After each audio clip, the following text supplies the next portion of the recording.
पत्रिका में आपने काफ़ी लंबा काम किया और उस वक्त की आपकी रिपोर्टिंग बड़ी चर्चा में होती थी। क्रिटिक्स अलग तरीके से उस बात को कहते थे। जी। कईयों को लगता था कि आपके एकमात्र सोर्स भैरव सिंह शेखावत है, लेकिन आपकी रिपोर्टिंग अपने अपने अंदाज में होती थी। और कार सेवा का जो आपने कवर की वहाँ पे अयोध्या में, उसमें कुछ प्रसंग ऐसे भी थे जिसमें जोखिम थे। देखिए, इसमें एक बात तो मैं ये स्पष्ट करना चाहता हूँ कि शेखावत साहब को मैंने पिता के समान माना।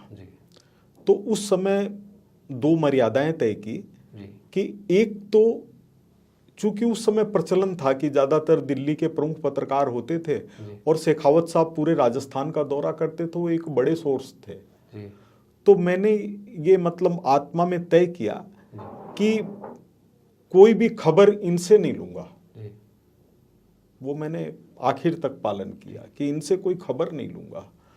और दूसरा जो तय किया वो ये किया कि कोई व्यक्ति कितनी ही धमकी और लालच दे, अपने को इसमें प्रभावित नहीं होना है।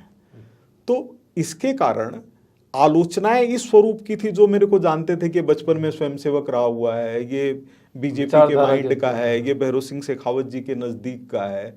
लेकिन मेरे मन के अंदर किसी भी तरह की कभी दुविधा नहीं थी।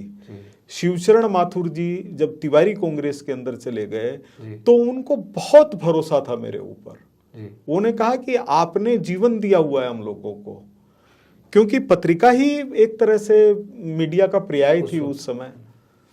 नवल किशोर जी, अशोक गहलोत जी, ये जितने हो सकते थे, मतलब ये सब लोगों को का बहुत प्रेम था। मतलब हम लोगों के सौदे थे एक तरह से कि कोई चीज छिपाएंगे नहीं और आपका विश्वास मैं तोड़ूंगा नहीं।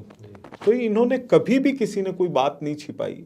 और प्रभु पत्रकार के लिए सबसे महत्वपूर्ण बात भी यही है, मतलब कोई भी बात किसी ने। और आपको मैं ऐसी ऐसी चुनौती की बात बताऊं कि भैरव सिंह जी शेखावत की सरकार गिराने के लिए कांग्रेस ने और कुछ विधायकों ने तय कर लिया।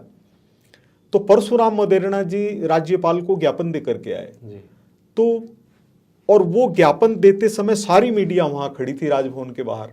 मदेरणा जी ने आते ही कहा कि नो, कोई प्रेस कॉन्फ्रेंस नहीं, कोई बातचीत नहीं, कल बात करेंगे, और गाड़ी में बैठ करके चले गए।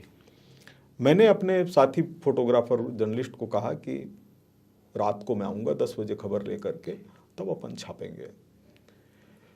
मैंने सोचा कि कौन आदमी है जो टाइप करेगा और टाइप करके वो किसको देगा इनके देने से पहले।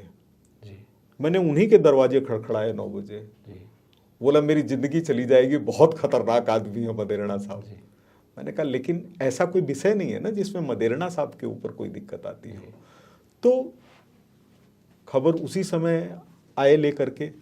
लेकिन मदेरणा साहब का विश्वास इतना प्रगाढ़ हो गया कि उन्होंने अपने जीवन में सिर्फ एक इंटरव्यू दिया, और वो भी बुला करके कहा। जब सरकार बनी, अशोक गहलोत जी मुख्यमंत्री बने, तो उन्होंने कहा कि केवल मैं उसी को दूंगा।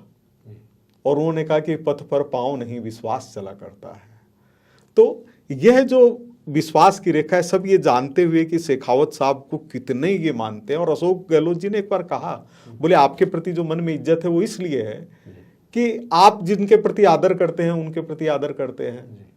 तो कभी ये हुआ ही नहीं कि किसी के लिए किसी की खिलाफत करनी है, ये करनी है। और नेताओं का भी कितना बड़ा त्याग है, वो दिन भर लोगों का काम ही तो करते हैं। जो चोरी करते हैं, भ्रष्टाचारी करते हैं, उनके लिए जेल है, कानून है, वो अंदर जाएं। लेकिन लोग, सब लोग अपने हिसाब से कर ही रहे हैं।